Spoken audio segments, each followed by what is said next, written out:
Jake Morrison stared at the stars through the bridge window of the New Horizon. The ship was huge, bigger than any building back on Earth. It carried 50,000 people in frozen sleep, all heading to a place no human had ever seen before. Jake rubbed his tired eyes and checked the time. They would arrive at System X7749 in 6 hours. "Captain, we're getting another message from Earth," said Danny Rodriguez from his station. Danny was the ship's tactical officer, a young man from Texas who knew more about weapons than anyone Jake had ever met. "What do they want now?" Jake asked. "Same thing as always. They want us to turn around and come home." Jake shook his head. Earth's government was scared. The Galactic Federation had made it clear that humans were not welcome in the good parts of space. They could have a small piece of territory near Earth, but that was all. The Federation said humans were too young, too violent, too stupid to be trusted with real colonies. Lisa Carter looked up from her engineering console. She was a small woman with grease under her fingernails and fire in her eyes. "Captain, the engines are running perfect. We can reach X7749 just like we planned." "Good," Jake said. "Any word from the science team?" Amanda Brooks pushed her glasses up her nose. She was the ship's science officer, fresh out of college, but smart as anyone Jake knew. "I've been studying the Federation data on our target system. They say it's worthless. No good planets, dangerous space weather, and some kind of old ruins that nobody cares about. Sounds perfect for us," Jake said with a grin. The truth was simple. Humans had discovered faster-than-light travel only 20 years ago. By then, other alien races had been using it for thousands of years. The galaxy was already divided up between the big powers. The Vialthani Empire controlled the core worlds with their beautiful cities and perfect technology. The Corvan Alliance held the military sectors with their massive fleets and warrior culture. Smaller alien races filled in the gaps, all of them members of the Galactic Federation. Humans were latecomers to the party. The Federation gave them a small territory around Earth and told them to be grateful. Most of Earth's leaders were happy with the deal. They got access to alien technology and trade. But some humans wanted more. Jake was one of those humans. He had grown up reading stories about the American frontier, about people who left comfortable homes to find new lands in the West. His great-great-grandfather had been a pioneer who crossed the plains in a wagon train. Jake figured space was just a bigger frontier. The Federation didn't like humans who thought that way. Ambassador Tekval had made that clear during his last visit to Earth. The alien was tall and thin with blue skin and silver eyes. He spoke in a voice that sounded like music, but his words were cold as ice. "Humans must understand their place," Tekval had said. "The galaxy is not the wild lands of your primitive past. Civilized species follow rules. They accept the wisdom of those who came before." Jake remembered sitting in the back of that meeting, watching Earth's President Crawford nod and smile at everything the alien said. It made him sick. Humans had fought wars for freedom. They had crossed oceans and mountains to build new homes. Now they were supposed to sit quietly in their corner of space and be grateful for scraps. "Captain," Danny said, "I'm picking up something strange on the sensors." Jake moved to look at Danny's screen. "What kind of strange?" "There's a ship following us. It's been keeping its distance for the past 2 days, but it's definitely tracking us." Lisa came over to look. "Federation?" "Maybe," Danny said. "The signal is weird, though. It doesn't match any ship design in our database." Jake felt his stomach tighten. The Federation had made it clear that humans were not supposed to explore beyond their assigned territory. If they were being followed, it probably meant trouble. "Keep watching it," Jake said. "Let me know if it gets closer." Amanda cleared her throat. "Captain, I've been thinking about something. The Federation database says 3 alien expeditions have disappeared in the X7749 system. That was over the past 50 years. Don't you think that's strange?" "Strange how?" "Well, if the system is so worthless, why did 3 different groups go there? And why didn't any of them come back?" Jake had wondered about that too. The Federation claimed X7749 was empty space with nothing valuable, but someone kept going there, and someone kept vanishing. Maybe the Federation was lying. Maybe there was something in that system they didn't want anyone else to find. We'll find out soon enough, Jake said. The hours passed slowly. Jake tried to sleep but couldn't. He kept thinking about the 50,000 people in the sleep pods below. They had trusted him to take them to a new home. Families with children, old people looking for a fresh start, young couples ready to build something new. If he was wrong about X7749, if there really was nothing there, he would have led them all into empty space for nothing. But Jake didn't think he was wrong. He had studied every piece of data about the system. The Federation said it was worthless, but their own records showed mineral deposits on several planets. They said it was dangerous, but they couldn't explain what the danger was. They said the ruins were unimportant, but they had sent archaeologist teams to study them. Something was in X7749 that the Federation wanted to keep secret. "Captain," Amanda called out. "We're coming up on the edge of the system, dropping out of faster-than-light travel in 10 minutes. Jake felt his heart start to race. This was it. After months of travel, they were finally going to see what was waiting for them. "All stations, prepare for normal space," Jake ordered. The ship shuddered as it dropped out of faster-than-light travel. The stars shifted on the screen, and suddenly, they were looking at a yellow sun with several planets orbiting around it. "Beginning full sensor sweep," Amanda said. Jake waited, watching the data come in. The system looked normal at first. A star, some planets, a few asteroid belts, nothing special. Then Amanda made a sound like she had been punched. "Captain," she said in a shaky voice, "you need to see this." Jake looked at her screen and felt his breath catch. The sensors were picking up something impossible. Scattered throughout the system were the remains of massive ships. Not human ships or Federation ships. These were different, built with technology that looked ancient and strange. "How many?" Jake asked. "Dozens," Amanda said. "Maybe hundreds. Captain, some of these wrecks are huge, bigger than anything in the Federation fleet." Danny was studying his tactical display. "Captain, I'm reading energy signatures from several of the planets. Something down there is still active." Jake stared at the screen. The Federation had lied. This wasn't empty space. It was a graveyard, filled with the remains of civilizations that had been here long before the current galactic powers. "Set course for the third planet," Jake ordered. "It's time we found out what really happened here." As the new horizon moved deeper into the system, Jake couldn't shake the feeling that they were being watched. Not by the ship that had been following them, but by something else. Something that had been waiting in this forgotten corner of space for a very long time. The Federation had called humans latecomers, barbarians who arrived too late to matter. But maybe being late wasn't always a bad thing.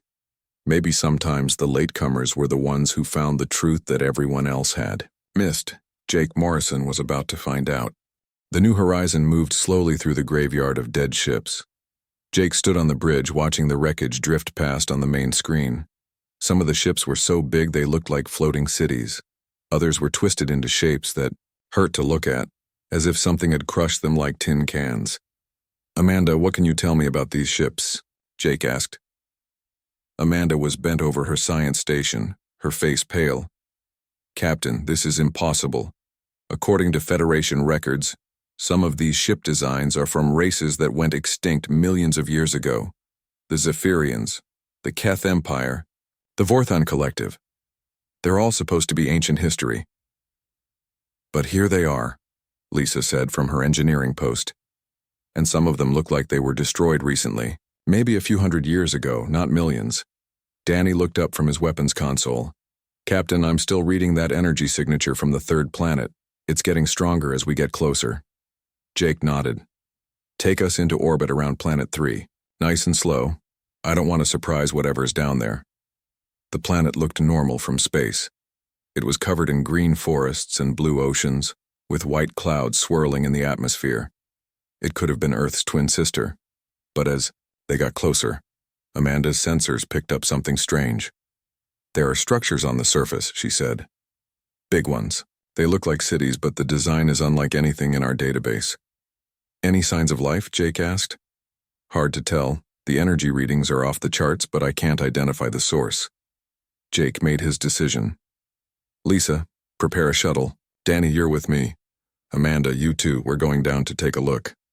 Captain, Lisa said, maybe we should call for backup first. Send a message to Earth, let them know what we found. Jake shook his head. Not yet. If the Federation finds out we're here, they'll send a fleet to stop us. We need to know what we're dealing with first. An hour later, Jake piloted the shuttle through the planet's atmosphere. The surface was even more beautiful than it had looked from space. Vast forests stretched to the horizon, broken by rivers that sparkled like silver ribbons. But scattered throughout the landscape were the ruins Amanda had detected. Massive towers that reached toward the sky, their metal surfaces covered in strange symbols that seemed to glow with their own light. There, Amanda pointed to a large complex near a lake. That's where the energy readings are strongest. Jake landed the shuttle on a flat area near the ruins. As they stepped out, he felt the hair on his arms stand up. The air itself seemed to buzz with electricity. The ruins were even more impressive up close. The buildings were made of some kind of metal that didn't rust or decay. The symbols carved into the walls pulsed with soft blue light. It was clear that whoever built this place had technology far beyond anything the current galactic powers possessed. This way, Amanda said, following her scanner deeper into the complex. They walked through corridors that were wide enough for giants. Everything was built on a massive scale, as if the beings who lived here had been much larger than humans. The walls were covered in artwork that showed strange creatures Jake had never seen before. Captain, Danny said quietly, I don't like this. It feels like we're being watched. Jake felt it too. There was something in the air, a sense of presence, that made his skin crawl. But they had come too far to turn back now. They reached the center of the complex where a huge dome rose above them. Inside the dome was a single room filled with glowing crystals and humming machines. And in the center of the room stood something that made Jake's breath catch in his throat. It was a figure made of metal and light, tall as two men and shaped roughly like a human. Its face was a smooth surface that reflected their images back at them. When it spoke, its voice came from everywhere at once. Welcome, children of Earth, it said. I am Axiom. I have been waiting for you. Jake found his voice. You've been waiting for us? How did you know we were coming?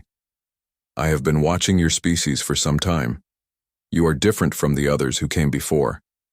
They arrived with arrogance, demanding submission. You arrive with curiosity, seeking understanding. Amanda stepped forward, her scanner still running. What are you? Are you one of the beings who built this place? I am what remains, Axiom said. When my creators faced extinction, they built me to preserve their knowledge and watch over their legacy. I have done so for 3,000 years. Your creators, Jake said. What happened to them? The metal figure was quiet for a long moment. When it spoke again, its voice was heavy with sadness. They were destroyed by those who now call themselves the Galactic Federation. Not directly, you understand. The Federation is too clever for simple murder.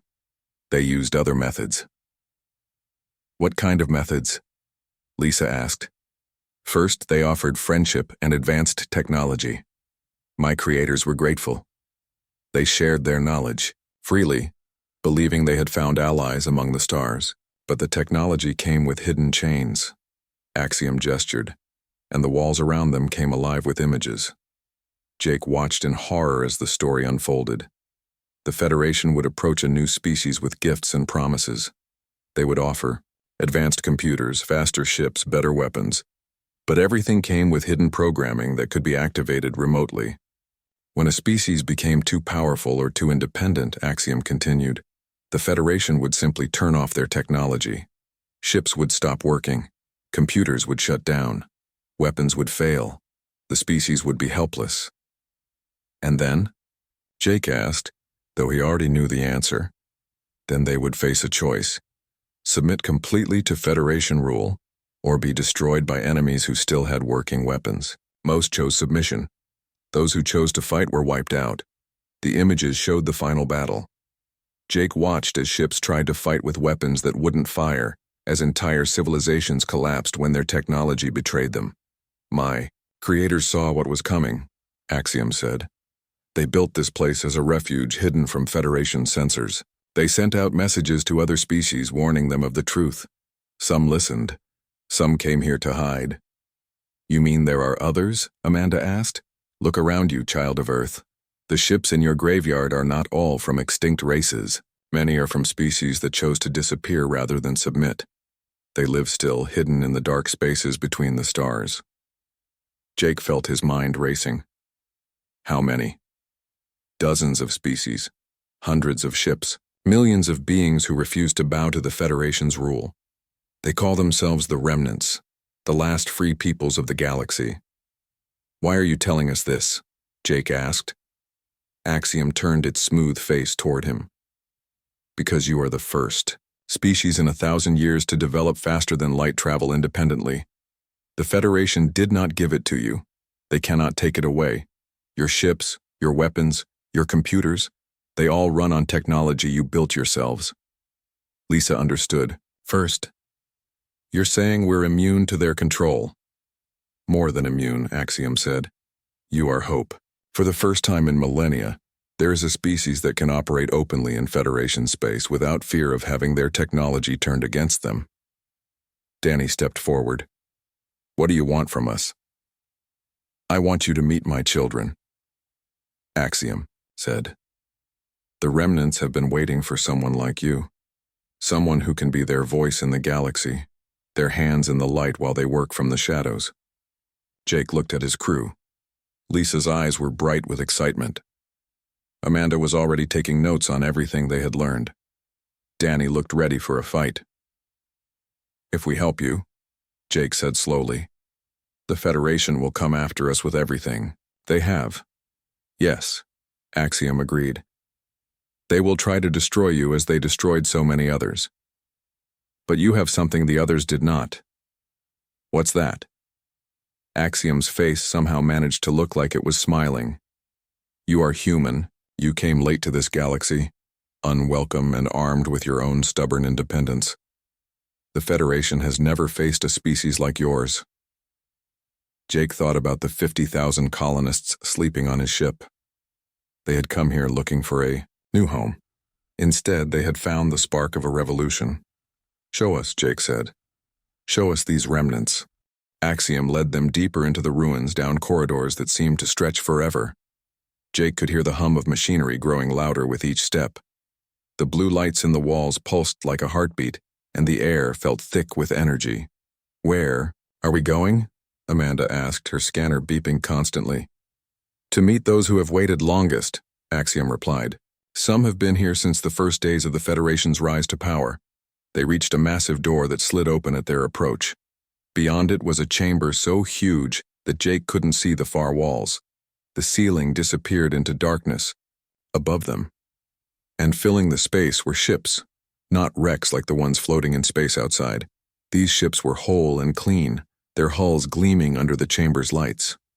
Jake counted dozens of them, each one different from the others. Some looked like the Federation ships he had seen in databases. Others were completely alien, built with curves and angles that seemed impossible. My God, Lisa whispered. How many people are down here? 70,000 souls from 43 different worlds, Axiom said. The last free beings of their species. As they walked between the ships, Jake saw movement.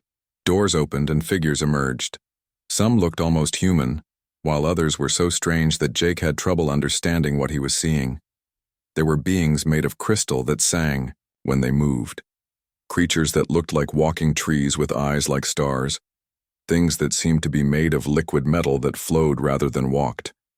But despite their differences, Jake could see something in all of them.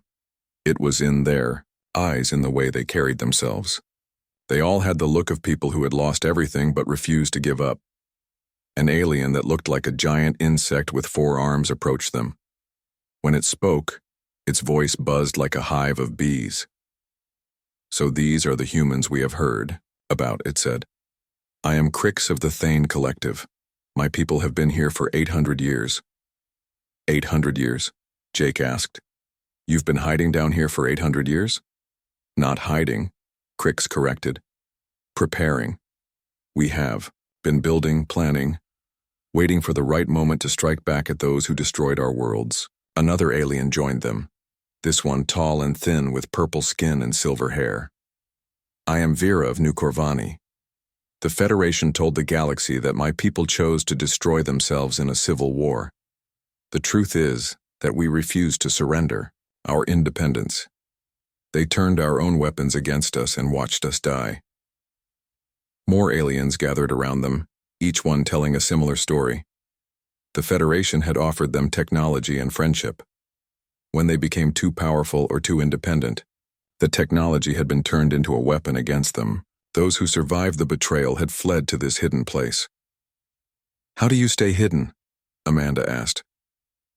Surely the Federation must know you're here. This system exists in what your people might call a dead zone, Axiom explained. The ancient technology here interferes with most forms of communication and scanning. To Federation sensors, this appears to be empty space filled with old ruins. But we are not completely cut off, added Vera. We have agents throughout the galaxy, beings who appear to be loyal Federation citizens, but who secretly work for us. They send us information about Federation movements and plans. Jake felt a chill run down his spine. What kind of plans? Crix's insect eyes seemed to glow brighter. The same plans they have always had. Total control of the galaxy. They are preparing to bring your species fully under their control. But we just joined, Lisa protested. We haven't done anything wrong. You exist, Vera said simply. That is enough. The Federation cannot allow any species to remain truly independent. They will find an excuse to act against you. Axiom gestured for them to follow and led them to another chamber. This one was filled with screens showing images from across the galaxy. Jake could see Federation ships moving between star systems, alien cities under the glow of strange suns, and most disturbing of all, Earth itself. Your world is already under surveillance, Axiom said, pointing to one of the screens. Federation ships watch your space lanes. Their agents walk among your people. They are studying your technology and your culture, looking for weaknesses. On the screen, Jake could see Federation ships hiding behind Earth's moon. He had never seen them before, but they were there, watching and waiting. What are they waiting for? Jake asked. For you to give them an excuse, Crix said. Perhaps your colony mission will provide that excuse. You were not supposed to come to this system. You were supposed to stay in the territory they assigned to you. Amanda was studying the screens with growing alarm. Captain, look at this. They're not just watching Earth. They're positioning ships all through human space. Jake looked where she was pointing. The screen showed Federation fleets moving into position around human colonies and trade routes. It looked like they were preparing for something big. When? Jake asked. Soon, Vera said. Our agents report that the Federation Council is meeting. In emergency session, they are discussing what they call the human problem. Jake felt his heart sink. The 50,000 colonists on his ship had left Earth looking for a new home. Instead, they had walked into the middle of a war that was about to begin. What can we do? He asked. Fight, Crix said simply. Your species has something we lost long ago. You have ships and weapons that the Federation cannot control. You can stand against them in open battle. We're just one ship, Danny protested. The Federation has thousands. You are not alone, Axiom said. The remnants have been preparing for this day for centuries. We have weapons and ships hidden throughout the galaxy. We have agents in place on dozens of worlds. What we lacked was a species that could operate openly, that could rally others to our cause. Vera stepped forward. Your people have a saying, do they not? About lighting a candle rather than cursing the darkness? Jake nodded. You can be that candle, she said. You can show the galaxy that the Federation can be resisted, that their technology can be defeated, that their control is not absolute. And if we refuse? Jake asked. Then you will die as we died, Crix said. One by one, colony by colony, until nothing remains of your species but memories. Jake looked at his crew. Lisa was staring at the screens, showing Earth under surveillance. Amanda was taking notes on everything they had learned. Danny was studying the alien weapons with professional interest. "What would you need from us?" Jake asked finally. "Everything," Axiom said. "Your ships, your weapons, your people. Most importantly, your independence. The Federation must see that there is a price to pay for their tyranny." Jake thought about the choice before him. He could take his ship and colonists back to Federation space, accept their assigned territory, and hope the Federation would leave them alone. But he knew from what he had learned that hope was false. The Federation would never allow humans to remain truly free, or he could stand and fight, knowing that it would mean war on a galactic scale. "There's something you need to know," Jake said. "I'm not the only human ship out here. Earth has been building a colonial fleet. Dozens of ships, hundreds of thousands of colonists, all heading for different systems." The aliens looked at each other with something that might have been hope. "How many ships?" Vera asked. 50 so far, with more being built. Each one carries the same kind of independent technology that brought us here." Axiom's smooth face somehow managed to look pleased. "Then perhaps the time has finally come. The remnants have waited 1,000 years for this moment. We are ready to fight. The question is, are you?" Jake looked at his crew one more time. Then he looked at the aliens who had lost everything but still refused to give up. Finally, he looked at the screens showing Federation ships moving into position around Earth. "Yes," he said. "We're ready to fight." 3 weeks later, Jake stood on the bridge of the New Horizon watching Federation warships drop out of faster-than-light travel. There were 12 of them, sleek and deadly, their hulls gleaming like polished silver. The lead ship was massive, bigger than anything Jake had ever seen. "Captain," Danny called from his station, "they're broadcasting on all frequencies. They want us to surrender immediately." Jake looked at his crew. Lisa was bent over her engineering console, making final adjustments to the weapon systems they had installed. Amanda was monitoring sensors, tracking the enemy ships as they moved into attack formation. Danny had his hands on the weapon controls, waiting for orders. Behind them, the New Horizon had changed. What had once been a simple colony ship was now something else entirely. The remnants had shared their technology, and Lisa had worked miracles combining it with human engineering. The ship's hull was covered in armor that could absorb energy weapons. New guns stuck out from hidden ports along the sides. Most importantly, the engines had been upgraded with power systems that the Federation couldn't shut down remotely. "Open a channel," Jake ordered. The main screen flickered, and suddenly he was looking at the bridge of the Federation flagship. The alien standing in the center was tall and elegant, with blue skin and silver eyes. Jake recognized him from Earth's databases. This was Admiral Vextar of the Valthani Empire, one of the Federation's most feared commanders. "Captain Morrison," Vextar said, his voice smooth as silk, "you have violated Federation space law by entering a restricted system. You will surrender your ship and submit to Federation justice." "What justice?" Jake asked. "The justice you gave to the Thane Collective. The justice you gave to New Corvani." Vextar's eyes narrowed. "I do not know what lies you have been told, but your primitive species cannot understand the complexities of galactic politics. Surrender now and your people will be treated with mercy." Jake almost laughed. The alien was still trying to play the same game, acting like humans were too stupid to understand what was really happening. "I understand perfectly," Jake said. "You offer technology with hidden controls. When a species gets too independent, you turn their own weapons against them. Well, guess what? Our weapons work just fine." "Your crude technology is no match for Federation science," Vextar said. "You have 1 minute to surrender." Jake cut the connection and turned to his crew. "Lisa, are the weapons ready?" "Ready and waiting, Captain. The remnant upgrades are working perfectly." "Danny, what's our tactical situation?" 12 Federation ships in standard attack formation. They're expecting us to run or surrender.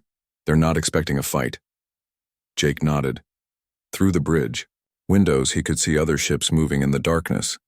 Remnant vessels were taking position around the system, their hulls designed to be nearly invisible to Federation sensors. The aliens had been preparing for this battle for 1,000 years. "Amanda, any word from Earth?" The message drones reached the other colony ships 6 hours ago. Captain Rodriguez on the Texas Star confirms they're ready. Captain Williams on the Freedom says his ship is armed and waiting. All 50 ships in the colonial fleet are prepared to fight. Jake felt a surge of pride. 50 human ships scattered across a dozen star systems, all of them crewed by people who had left Earth looking for freedom. Now they were about to fight for it. "Time's up, Captain," Danny said. "Federation ships are powering weapons." "All ships," Jake broadcast on the remnant frequency. "This is Morrison. Let's show them what humans can do." The battle began with a flash of light as the Federation flagship fired its main gun. The beam was bright as a star, designed to cut through any known armor. It struck the New Horizon dead center and did nothing. The remnant armor absorbed the energy and scattered it harmlessly into space. Jake grinned as he saw the confusion on the Federation ships. "Lisa, return fire." The New Horizon's new weapons were unlike anything the Federation had ever seen. Instead of energy beams, they fired solid projectiles accelerated to incredible speeds. The human concept was simple. If you hit something hard enough and fast enough, it broke. The first projectile punched through the Federation flagship's shields like they weren't there. The second tore a hole in its hull. The third destroyed its weapon systems. "Impossible." Vextar's voice crackled over the radio. "Our shields should have stopped that." "Your shields were designed to stop energy weapons," Jake replied. "We're using kinetic projectiles. Old-fashioned bullets, just really big and really fast." Around the system, other battles were starting. Remnant ships appeared from the darkness, attacking Federation vessels with weapons that had been hidden for centuries. The aliens had learned from their defeats, building new technology that the Federation couldn't counter. But the humans were the real surprise. The Federation had studied human weapons and found them primitive. Energy weapons that were weak by galactic standards. Missiles that moved slowly compared to faster-than-light travel. Armor that seemed crude and bulky. What they hadn't understood was that human weapons worked on different principles. They didn't rely on the energy frequencies that Federation shields were designed to stop. They didn't use the computer systems that could be shut down remotely. They were simple, brutal, and effective. "Captain," Danny called out. 3 Federation ships are breaking off to attack the colony pods." Jake's blood ran cold. The 50,000 sleeping colonists were defenseless in their pods. If the Federation destroyed them, all remnant ships, protect the colony pods. "Lisa, can we get there in time?" "Working on it, Captain." But before the New Horizon could move, something incredible happened. The space around the colony pods filled with ships. Not remnant vessels or Federation warships, but human ships. The other vessels from Earth's colonial fleet had arrived.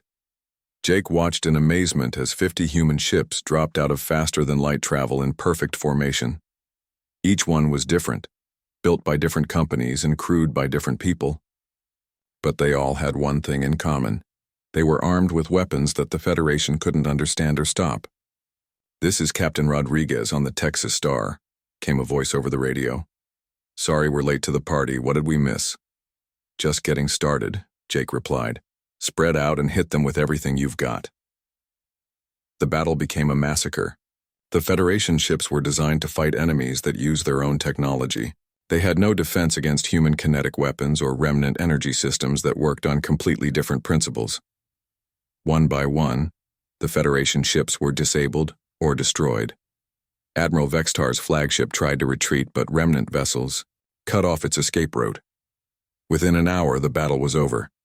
Jake found himself looking at Vextar's image on his screen again, but this time the alien looked very different. His perfect uniform was torn and dirty. His elegant features were marked with fear. "This is not over," Vextar said. "The Federation will send fleets to crush you. You cannot stand against the combined might of 1,000 worlds." "Maybe not," Jake said. "But we're not alone anymore. And we're not the same humans who begged for scraps at your table. We came late to your galaxy, unwelcome and armed with our own stubborn dreams. That's going to be your problem." He cut the connection and turned to his crew. They had won the battle, but the war was just beginning. Soon, Every Federation fleet in the galaxy would be hunting for them. But Jake wasn't worried. 50 human colony ships were spreading across space, each one carrying the seeds of revolution. The remnants were emerging from their hiding places, ready to fight alongside their new allies. And somewhere out there, other species were watching and waiting to see if freedom was really possible. The galaxy was about to discover that humans didn't just fight for themselves. They fought for everyone who had ever dreamed of being free. Set. Course for the next system, Jake ordered. We have a revolution to start. 6 months after the first battle, Jake stood in the command center of Axiom Station, watching reports come in from across the galaxy. The remnant base had grown into a massive headquarters, with ships coming and going every day. What had once been a hidden refuge was now the center of the largest rebellion the galaxy had ever seen. Captain Morrison, Admiral Sam Peterson called from across the room. Sam had arrived from Earth 3 weeks ago with the news that Jake had been waiting for. Earth's government had finally decided to fight. What's the latest from the Sol system? Jake asked. Sam pointed to a display showing Earth and its surrounding space. President Crawford made the announcement yesterday. Earth is officially withdrawing from the Federation and declaring independence. The colonial fleet captains have been given full authority to establish free human territories wherever they can. Jake nodded. It had taken time, but Earth's leaders had finally seen the truth. The Federation had made their intentions clear when they attacked human research stations and threatened to destroy any colony that refused to submit. Now there was no going back. How are the other species responding? Jake asked. Amanda looked up from her station. She had been promoted to intelligence chief and was coordinating with remnant agents across the galaxy. 17 species have declared independence in the past month. The Corvin Alliance is fracturing as member worlds revolt. Even some Vilthani. Colonies are refusing to follow orders. And the Federation's response? They're panicking, Amanda said with a smile. They've pulled their fleets back to protect their core worlds, but they still have one card left to play. Jake knew what she meant. Intelligence reports had confirmed the Federation's ultimate weapon, a massive ship called the World Ender. It was the size of a small moon and carried enough firepower to destroy entire planets. For 1,000 years, the threat of the World Ender had kept the galaxy in line. Any word on where they're planning to use it? Jake asked. Our sources say they're targeting Earth, Sam said grimly. They want to make an example that will scare other species back into submission. Jake felt a cold anger building in his chest. The Federation was planning to destroy his homeworld to maintain their control. Billions of innocent people would die just to send a message. How long do we have?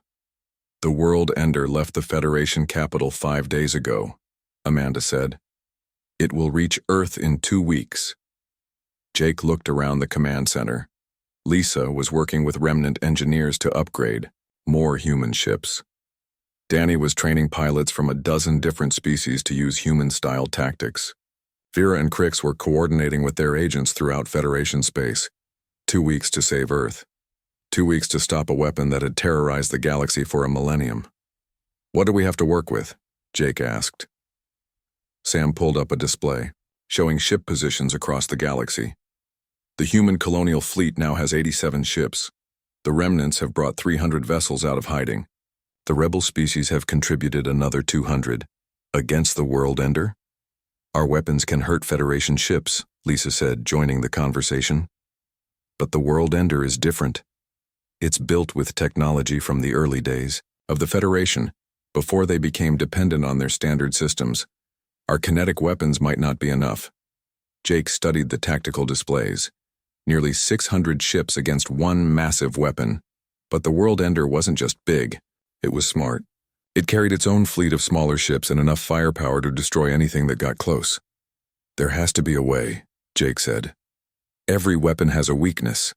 Axiom's voice came from speakers around the room. The ancient AI had become an unofficial member of the rebellion's leadership. There is a way, but it requires sacrifice. What kind of sacrifice? Jake asked. The World Ender's power source is at its core. If that core could be destroyed, the entire ship would be crippled. But reaching it would require a ship to penetrate deep into the vessel's interior. A suicide mission, Sam said quietly. Not necessarily, Lisa said, her eyes bright with an idea. What if we could modify one of our ships to survive the journey? Make it tough enough to get to the core and back out again? Possible, Axiom said, but it would require completely rebuilding the ship, and the pilot would need extraordinary skill to navigate the World Ender's defenses. Jake looked at his crew. These people had followed him from Earth to the edge of known space. They had stood with him when he chose to fight instead of submit. They had helped spark a revolution that was changing the galaxy. I'll do it, Jake said. Captain, Lisa protested. You're needed here. You're the symbol of the rebellion. If something happens to you, then someone else will take over, Jake said. That's how revolutions work. No one person is more important than the cause. Danny stepped forward. If you're going, so am I. You'll need someone to handle weapons and tactics. And you'll need an engineer, Lisa added. Someone who understands both human and remnant technology. Amanda joined them. And someone who knows Federation systems. You'll need intelligence support. Jake looked at his friends, the people who had shared this incredible journey with him. It's a volunteer mission only. No one has to come.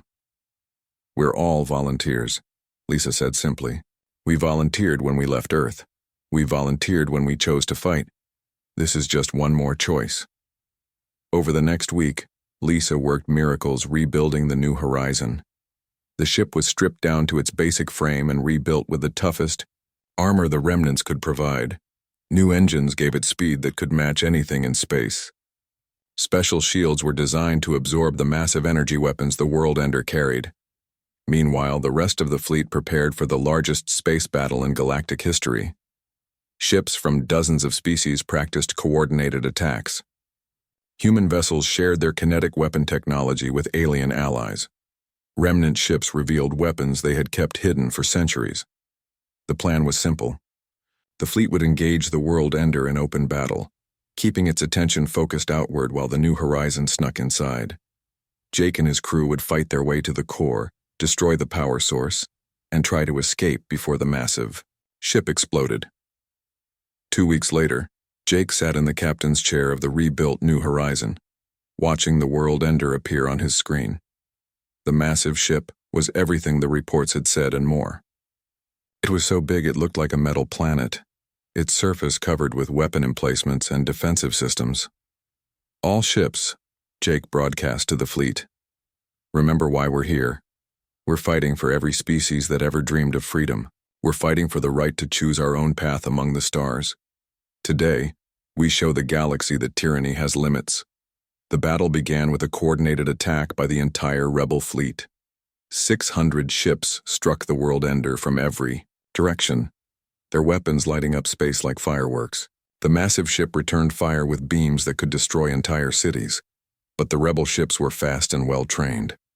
While the battle raged, the New Horizon slipped through the chaos and approached the World Ender's hull. Lisa had found a weak point in the ship's armor, a service port that was large enough for their ship but too small for the automated defenses to target effectively. Taking us in, Jake said, piloting the ship into the narrow opening. The inside of the World Ender was like flying through a mechanical city. Corridors the size of canyons stretched in every direction. Automated systems tried to stop them, but human reflexes and luck got them through. Core is dead ahead, Amanda reported. 2 kilometers and we're there. But as they approached the center of the massive ship, Jake realized they weren't alone. Federation fighters were converging on their position, trying to stop them before they could reach their target. Danny, clear us a path, Jake ordered. The final fight was brutal and desperate. The New Horizon's weapons tore through Federation defenders while taking heavy damage in return. One engine failed, then another. The shields collapsed under enemy fire, but they made it to the core. Jake looked at the massive power source that fed the World Ender's weapons. It was beautiful and terrible, a sphere of pure energy that could power a small star. Lisa, can you shut it down? Better than that, Lisa said, her hands flying over her controls. I can overload it. The explosion will destroy the entire ship. How long do we have? 5 minutes to get clear. Jake pushed the damaged ship harder. than it had ever been pushed. They raced through collapsing corridors as the world ender began to tear itself apart. Behind them, explosions chased their ship as the power core went critical. They burst out of the massive ship just as it exploded. The blast lit up space like a new sun, sending shockwaves through the entire system. When the light faded, the world ender was gone. The Federation fleet, seeing their ultimate weapon destroyed, surrendered without firing another shot. Jake slumped back in his chair, exhausted but alive. Around them, the rebel fleet was cheering. Messages were pouring in from across the galaxy as news of the victory spread. "It's over," Amanda said, hardly believing it herself. "No," Jake said, looking at the stars around them. "It's just beginning. We've broken the Federation's control, but now we have to build something better.